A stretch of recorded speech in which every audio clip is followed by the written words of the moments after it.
Hello বন্ধুরা, অবশেষে অসুর বিনাশ করলো সূর্য ও দীপা মিলে। তো বন্ধুরা, আজকের গল্পের প্রথমেই আমরা দেখতে পাই রুডির দেওয়া ঠিকানায় কুমারকে খুঁজতে চলে যায় দীপা ও রূপা।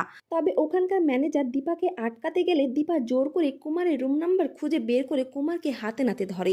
তবে কুমার আবারও দীপার হাতে থেকে পালিয়ে গিয়ে ঠাকুরের সামনে লুকিয়ে থাকে।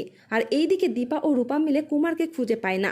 ঠিক সেই মুহূর্তে সূর্য মা কালী সেজে কুমারের সামনে রুদ্রমূর্তিতে হাজির হয় এবং সূর্য বলে, এবার তোর সব খেলা শেষ কুমার। এই বলে সকলের সামনে টেনে হিচড়ে বের করে সূর্য কুমারকে। তবে কুমার বুঝতে পারে যে তার এবার আর কোনো পালানোর উপায় নেই, সে একেবারে সব দিক থেকে ধরা পড়ে গেছে। ঠিক তখনই সেখানে পুলিশও হাজির হয়ে যায়। তবে কুমার কোনো উপায় না পেয়ে নিজেকে সবার সামনে ছুরি দিয়ে আঘাত করে নিজেকে শেষ করে দেয়।